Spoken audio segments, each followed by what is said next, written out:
Om Shri Krishnaya Paramatmane Namaha. Mahabharatham, Chapter 99. Envy. After the libation ceremony for Bhishma was over, Vyasa narrated to grief-stricken Yudhishthira an episode in Brihaspati's life. The wisest of men are sometimes affected by envy and suffer thereby. Brihaspati, teacher to the gods themselves, was master of all knowledge. He was learned in all the Vedas and all the sciences, yet he was once the victim of this debasing emotion and suffered disgrace.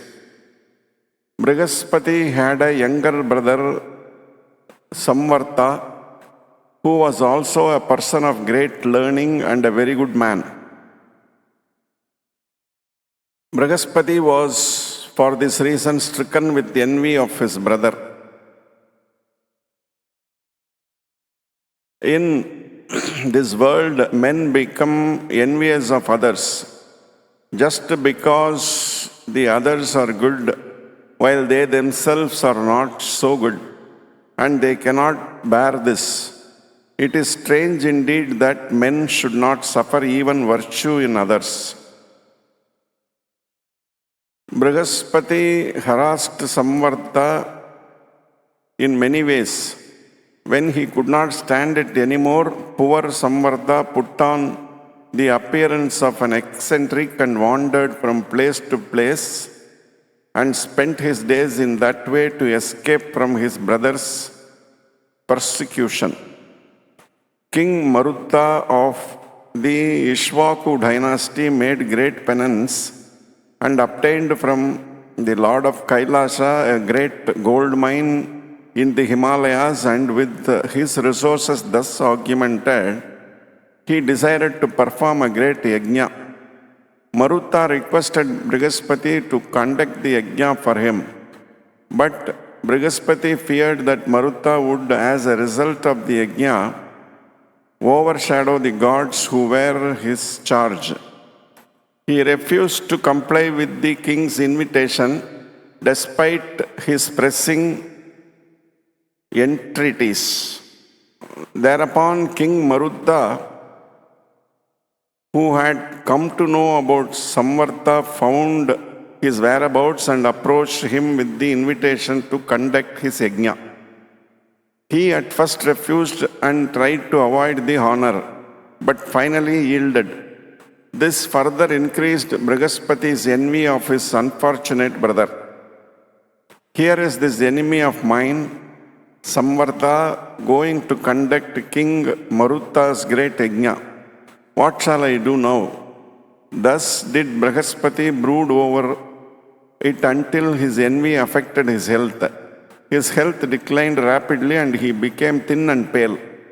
His condition grew worse every day until it attracted the attention of Indra himself.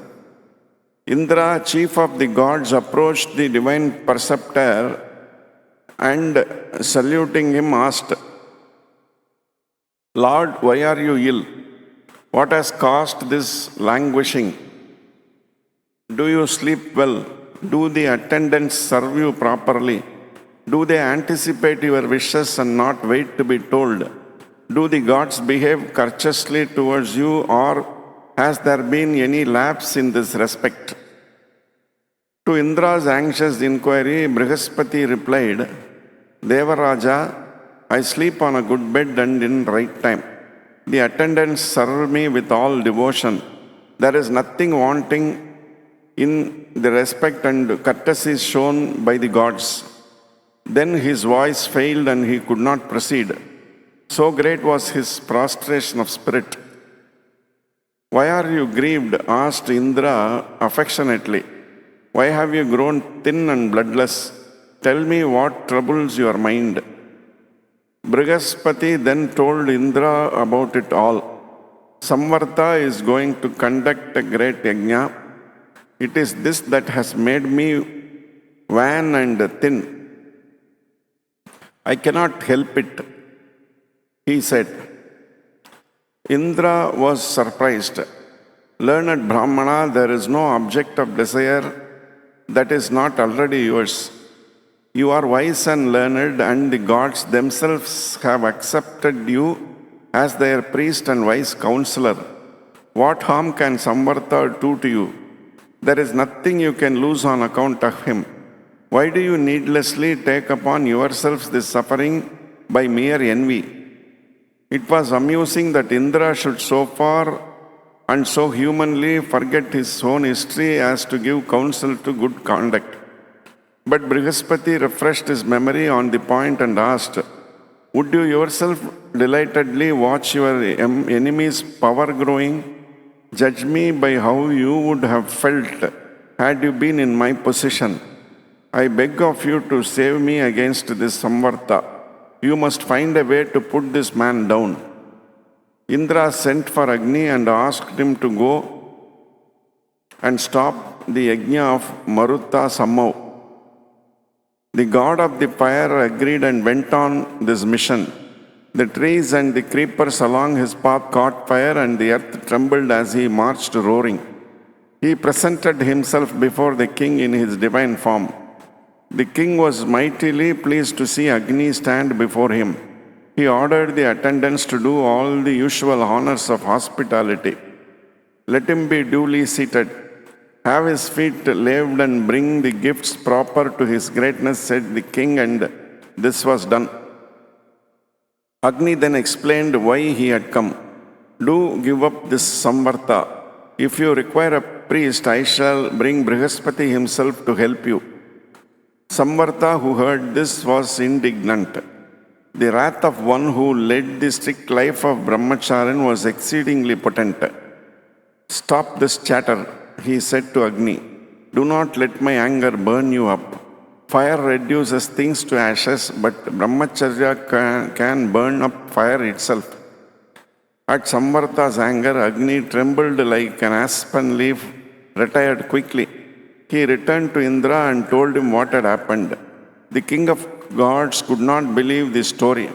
Agni, you burn up other things in the world. How can anything burn you? What is this story of Samvarta's angry eyes reducing you to ashes? Not so, king of gods, said Agni. Brahmic power and the potency born of Brahmacharya are not known to you. Agni thus reminded Indra of what the latter had suffered. Incurring the wrath of those whom had attained Brahmic power, Indra did not wrangle but called Gandharva had said, now Agni has failed. I want you to go as my messenger and ask Marutta to give up Samvarta. Tell him that if he does not, he will incur my wrath and be destroyed. The Gandharva went accordingly to King Marutta and faithfully conveyed Indra's message and warning. The king would not listen. I cannot be guilty of the deadly sin of deserting a trusting friend, said the king. I cannot give up Samvarta.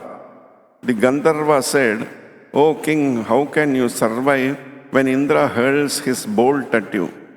Even as he said this, the clouds above thundered, and everyone knew that the god of the thunderbolt was coming and trembled in fear. The king was in great fear and entreated Samvarta to save him. Fear not, said Samvarta to the king, and he proceeded to put the power of his penance into action. Indra, who had come to do battle, was compelled to change over to benevolent peace and to take part in the yajna as the radiant god of sacrifices. He received the burnt offering in proper form and retired. Brihaspati's plan of envy failed miserably. Brahmacharya triumphed. Envy is a deadly sin. It is a universal disease.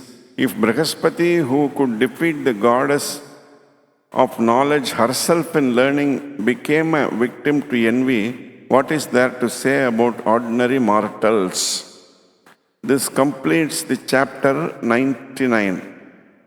Om Namo Bhagavate Vasudevaya.